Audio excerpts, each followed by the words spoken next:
The briefing is brought to you in association with Spain. From the wilds of the Atlantic to the warmth of Mediterranean isles, the Spanish coast has something for every occasion. And whether chartering a yacht or renting a more modest motorboat, there's no better way to explore this magical country's lesser-known highlights than from the open water. Listen out for a new summer season of The Concierge on Monocle Radio. Join Robert Bound and friends as they turn navigator for an unforgettable journey along the Spanish coast. From hidden gems to legendary gastronomy, and with the unique drama of the America's Cup in the host city of Barcelona added to the mix, discover why the time is right to take to the waves. The Concierge, returning to Monocle Radio in July. This summer, set sail for Spain. You're listening to The Briefing, first broadcast on the 16th of July 2024 on Monocle Radio.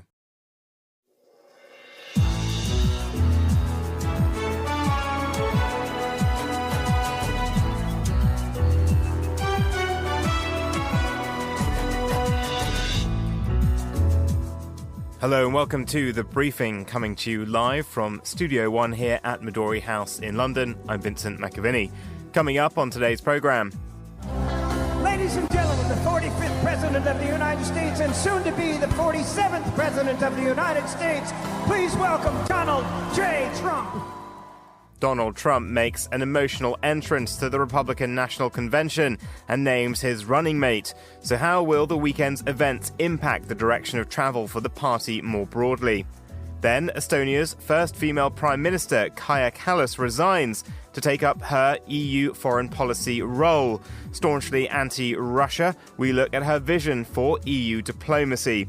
Plus, a look at Ukraine's mobilisation drive at home and abroad, and we examine the fortunes of a once iconic British fashion house.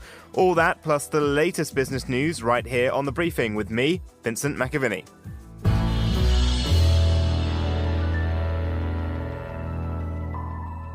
But first to Wisconsin, where the four-day National Republican Convention began yesterday, less than 48 hours after a gunman opened fire at former President Donald Trump at a rally in Butler, Pennsylvania. Donald Trump appeared with his ear wrapped in a bandage to rapturous applause and adulation for the announcement of his running mate, Ohio Senator J.D. Vance. Joining us now to discuss a critical few days in the campaign is Clodagh Harrington, a lecturer in US politics at University College Cork. Clodagh, thank you for joining us. Firstly, what did you make of how united the Republican Party seemed? Was this just because of the attempted assassination, or would this have always been the vibe?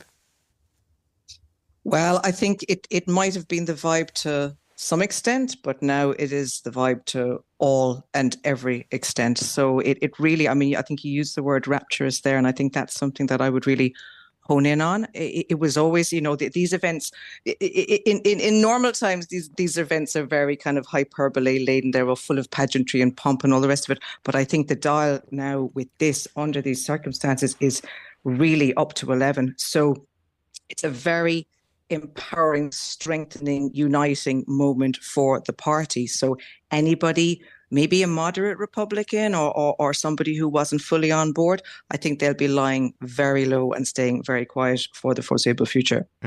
It's easy to forget at the start of the year there was a crowded field of 9 other candidates who are running against Donald Trump for this nomination. DeSantis and Nikki Haley, all now largely forgotten. Have Trump and his family consumed the Republican Party? I would say that they have. And I suppose it was happening over a period of time anyway. That was quite clear. But I think now what's absolutely cemented that beyond any shadow of a doubt is the choice of vice presidential candidate. There was perhaps, like everybody else, I was sort of speculating in my head as to how that might roll out, because it did seem quite not a secret, but it wasn't in the bag, any time previously. So there was lots of speculation, and I did wonder, maybe would he kind of do something unpredictable, and maybe it might be Nikki Haley or somebody surprising, or someone that might bring in other Sarah Palin-like entities. Moment. It's sort of, exactly, but not at all. He has doubled down in the most dramatic and I suppose particularly Trump-esque way. So you got to hand it to him. Yeah, that is a surprise picking J.D. Vance, because there was an expectation that he might have tried to go for a black candidate or a woman, two groups that he still has trouble winning over. Yeah. Again, that's kind of what I was, me and many others would have been speculating about. But no, this is, I think Vance is a very bold choice in that regard. And by bold, I mean just fully confident, absolutely certain of Trump's own ownership of the party. I mean, you see it now constantly, not just among the pundits, but in academia as well. But this is now the party of Trump. It is no longer the party of Reagan. And that's a really profound shift. And Vance kind of personifies this, I think. Well, he's been on quite a journey himself. A lot of statements flying around. He previously described Donald Trump as America's Hitler, said anyone that voted for him was an idiot. What seems to have happened to him over the course of recent years? Well, yeah, I guess a week is a long time in politics. And I suppose Vance kind of came on the scene. I mean, not everybody would have kind of been taking note of him, back in 2016. But he wrote this really, really important book that came out in 2016. And, it was referred to consistently for all the people who couldn't understand the Trump victory in 2016 were, advised to read J.D. Vance's book, which was called Hillbilly Elegy. And it was kind of basically a memoir of a white American working class culture in crisis. And it was really poignant, really insightful. He said some amazing things that were just shocking and really made you stop and understand why Trump had the appeal that he had. So that was his kind of, opening gambit, if you like. And then there was all the criticisms that came from him about Trump. And then over time, he's obviously a very successful person in his kind of his professional life. He's a lawyer, he's a venture capitalist. Now he was in the military for a few years, etc. So he ticks a lot of boxes in terms of eligibility. And then over time, he said himself that he was very pleased to be wrong about Donald Trump, very proud to be mistaken, I think was the wording that he used. So he had a kind of an evolution of sorts. I don't know how pragmatic this evolution was. Maybe it was real. But now there he is, and he's been, appointed as the nominee. So he's obviously set himself up as somebody that Trump trusts and likes. And apparently Trump does really like him, which is a very important feature of all of this. Which is just so surprising, because Donald Trump is not someone who forgets a slight against himself easily. And J.D. Vance had said a lot. But just turning as well to a bit of good luck, further good luck that Donald Trump has had. Yesterday, the announcement that the judge in Florida was dismissing the documents case. This was a stacks of classified information that was found kept haphazardly at his Mar-a-Lago compound. What did you make of that decision? We're likely to have it challenged, aren't we? Oh, I would say 100%. But I mean, just whatever happens further down the line with the pushback from the special prosecutor, etc., the optics right now, this very weekend, coming on top of, he is dodging bullets literally and metaphorically in a way that you couldn't script. You couldn't make this up in fiction, because it would be too far-fetched. So right now he just seems like somebody that nothing can put down or sort of delay or in any way undermine his plans and his processes. So yes, of course there'll be a pushback later on the Florida ruling, but right now no one cares. And the other thing, I suppose, that's worth a mention with that is all of that stuff will not happen again in any meaningful way before November. And I also don't think it makes any difference in terms of the voters, like those who are behind him think all that stuff is a conspiracy anyway. So it's not like he will win or lose votes on the back of this, but it's great headlines for him this week. It's fabulous. Clodagh, thank you. That was Clodagh Harrington. Now here's Carlotta Rebello with the day's other news headlines. Thanks, Vincent. Rwandan President Paul Kagame is set to extend his 24-year rule by another 5 years in a landslide victory. Partial results announced by the Electoral Commission show he has 99.15% of the votes so far, with about 79% of ballots counted. Many of the country's leading political figures were banned from running, meaning Kagame faced no meaningful opposition. In France, the far-left faction of the alliance that won the most seats in the parliamentary elections has suspended talks with its partners. The Nouveau Front Populaire, which includes the far-left party of Jean-Luc Mélenchon, the Greens and the more moderate Socialist and Communist parties, had hoped to build on its election success by naming a prime minister and forming a government. The new National Assembly sits for the first time on Thursday. And Germany's Interior Ministry has banned the right-wing extremist Compact magazine.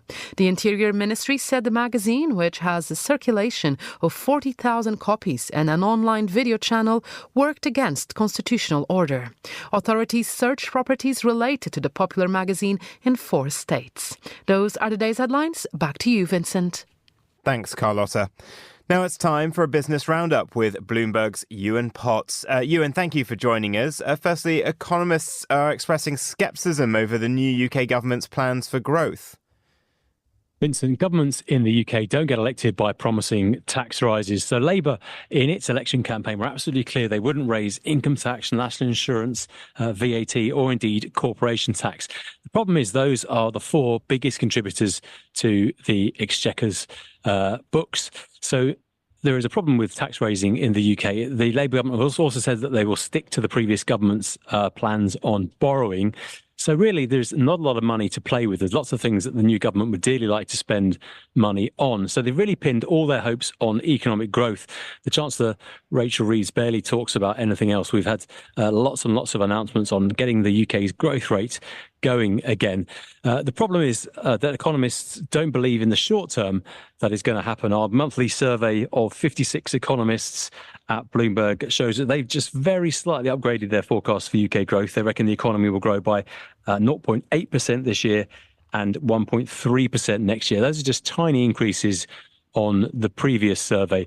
Labour would probably caution that their plans are for the longer term. But the trouble is there are things that they want to spend money on now, and there are no signs, according to economists we've spoken to, that these measures announced so far are going to boost the short-term growth rate of the UK. We've had key announcements on planning reform. The Labour government wants to get Britain building again, and on a national wealth fund, which they hope to increase investment. But certainly a certain amount of scepticism over what it'll do, at least in the short term. And copper prices are off their record highs, but there's speculation over the intention of the world's biggest buyer. Yeah, copper's down about 13% from some of the record highs we saw back in May. There was a real bull market in copper back then. Interesting to look at what's the intentions of the world's biggest buyer. Now, China, of course, is the world's biggest purchaser of copper, won't surprise you. In fact, a quarter of global supplies are used for Chinese electrical cables. And the world's single biggest buyer of copper is the State Grid Corporation of China. Now, it's been slowing its purchases of copper this year, and it's ramping up purchases of aluminium, which is the cheaper substitute. Now, the changes ignited a debate over whether there's something bigger going on at China's state grid operator. Now, China's copper has been the metal of choice for conducting electricity since the days of Thomas Edison, and aluminium is a well-known substitute. It's lighter and cheaper, but it's not as conductive as aluminium. So that means not as conductive as copper, I should say. That means aluminium cables need to be bigger. So for uses where weight is important, but there's no constraint on space like overhead cables, aluminium is commonly used. But there is speculation over perhaps some changes to the way the company is making these purchases in China. Aluminium also has a reputation as being a bit less safe. When we had a big copper price spike back in the 1970s, and aluminium was much more widely used for electrical cabling, there were a wave of electrical fires. So there's cautions over using it in constrained spaces. So copper tends to be the favoured material for cabling in city centres. But I think it's good to look at the longer term picture on copper. At the moment, the market is fairly well supplied, but as we change the way we generate our power, there's going to be a lot of demand for more electrical cabling. And that's before you even consider all the millions of electrical vehicles which are likely to be built over the next couple of decades. EVs need much more copper than traditional internal combustion engine fueled cars. So whether the world has enough capacity to make all this copper, I think that is a big question. Ewan Potts, thank you. You're listening to The Briefing on Monocle Radio.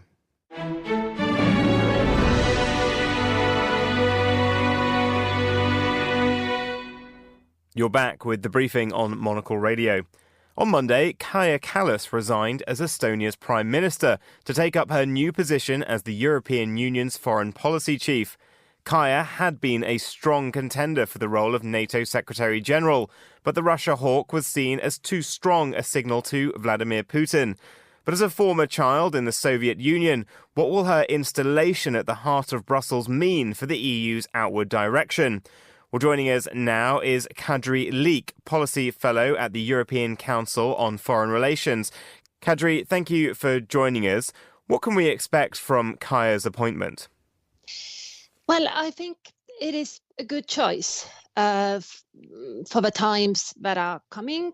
And of course, Estonia feels flattered. No Estonian has ever had such high position in EU politics. And when it comes to responding to Russia, Kaja brings a unique perspective from the East, doesn't she? Yes, at least. That's what Estonians like to think. And in terms of her experience on the world stage, how much sort of travelling and international work has she done in government? Well, she has travelled intensively as Prime Minister. And I think what sets her apart from other Estonian politicians and many others in Eastern Europe, she seems to be genuinely willing to understand other people, where his vis-a-vis are coming, why are they thinking the way they are. I noticed that about her already before she became Prime Minister, and I think that's what made her a good candidate for the European Union, because there are too many East Europeans who are moralizing and who are being very rigid and inflexible. I think Kaja is doing her best to understand where her partners are coming, why are they thinking the way they are, and to try to formulate common policy. Well, the EU has issues with munition production and satellite reconnaissance capability, for instance. She has suggested that there should be EU borrowing to fund collective defence, something that President Macron agrees with, but it's thought that fiscally stricter states like Germany are going to object to that. Is she going to be pushing for closer integration of European militaries and more collective spending? I guess so, yes. That probably would be her instinct, but it's a bit too early maybe to speak about that because we don't yet know whether the EU will get a defense commissioner or not, and what exactly the exact distribution of tasks will be between High Representative, potential commissioner for defense, and potentially, I don't know, commissioner for geoeconomics. So there are many pieces of the puzzle that are still to fall into place. But I think Kaja is well placed to try to advance the agenda, also because she's former prime minister. She's first high representative to have been prime minister before, and she has links to all prime ministers. I mean, she was just one of them. So I think it will be easier for her in that sense to negotiate, to try to seek compromise, common solutions. Yeah. Now, Estonia is known for its expertise when it comes to cyber matters. Do you think that's going to be an asset to her with the amount of digital warfare that's going on? Probably, yes. At least, I mean, she knows the issues. What does cyber policy mean? And Estonia has Cyber Center for Excellence. So, yeah, she has the relevant background. But then again, that's not something to be overstressed. I think, the expertise that Estonia has would be available to anyone in the position of High Representative. Aside from Russia, do we know much about her foreign policy views, particularly, of course, thinking about China? The EU's relations are strained at the moment after that levy that they put on EV vehicles. There's also the issue of Taiwan as well. What she said on that? Well, her positions are quite classical liberal positions. So she's advocate of human rights, rule-based order, etc. That said, she's not actually a foreign policy expert. I mean, her background is different. She was a lawyer before she joined politics. And she has been doing foreign policy as prime minister, but yes, you are right. That has mostly centered on around Russia and Ukraine. So I think on many other issues, she will have a lot to learn. But she's willing to learn, and she's hardworking. She's happy to read hundreds of pages of papers overnight, etc. So I wouldn't hold her not being sort of decades-long foreign policy expert against her. Actually, sometimes it's better not to be, because experts sometimes have their own pet issues and favorite ideas and tend to overthink. I think if you need to reconcile 27 EU positions, it might actually be good to have a more open mind. And just finally, what happens to politics in Estonia now? Has she left a political vacuum? No, not really. Estonia will get a new prime minister from the same party. The president has already offered Kristen Michal to form a government. So no political vacuum, but of course many foreign issues to sort out. So the reason why Kaja Kallas is less popular in Estonia than in Europe is that the country has budget deficit, our fiscal policy is a mess, our energy policy is somewhat of a mess, and these need to be dealt with. Kadri Leek, thank you. You're listening to The Briefing on Monocle Radio.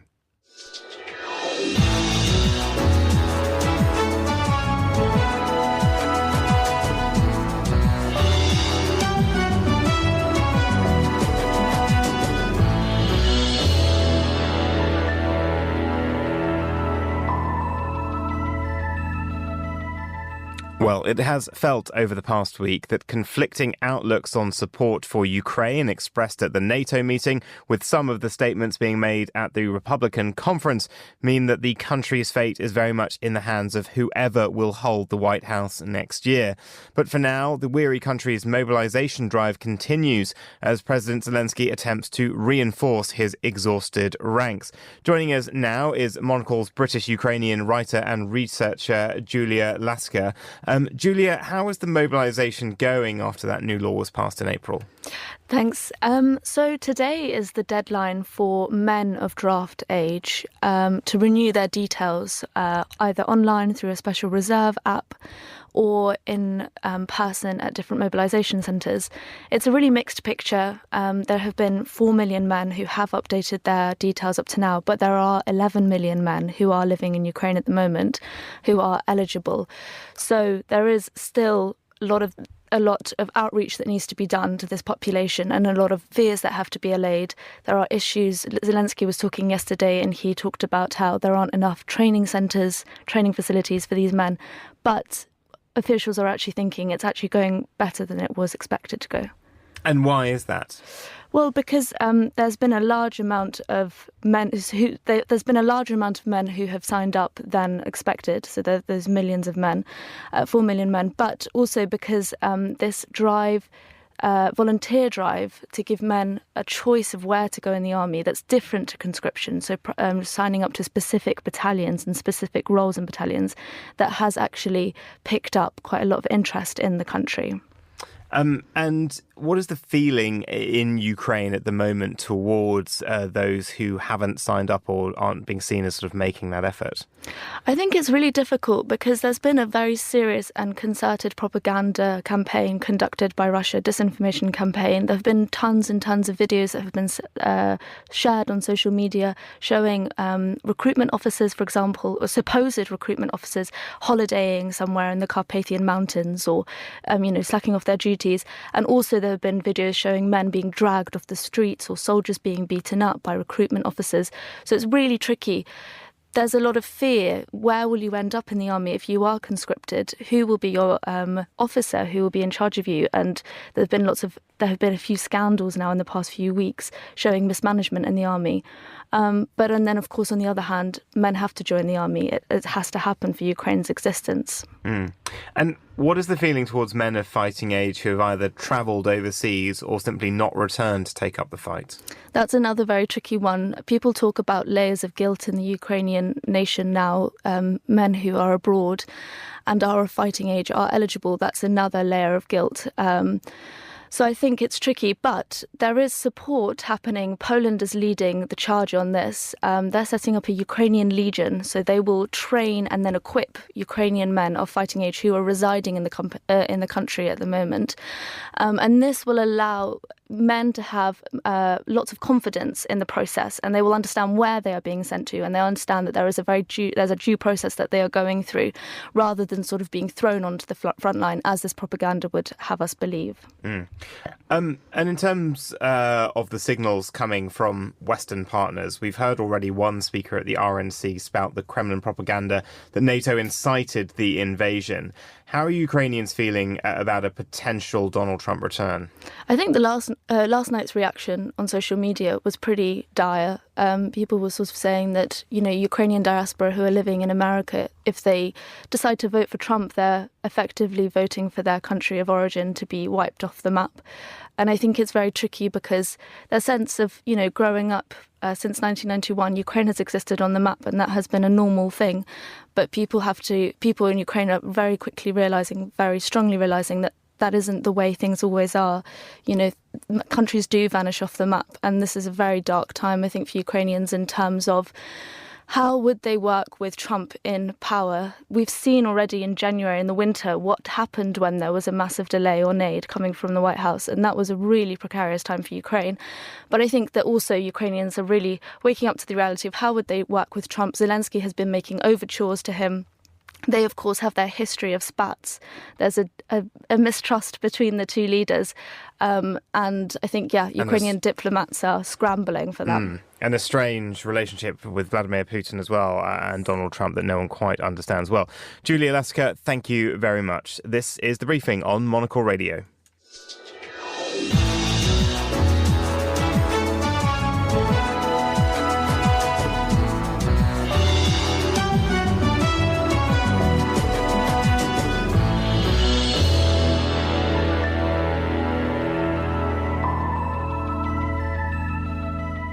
And finally, on today's show, the changing fortunes of iconic British fashion house Burberry.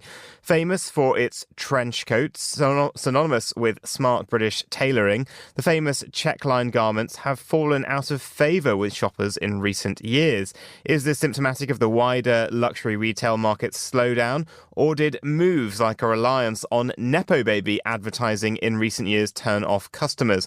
Well, joining us now to discuss this is Dana Thomas, author and fashion critic. Dana, just how bad are things for Burberry?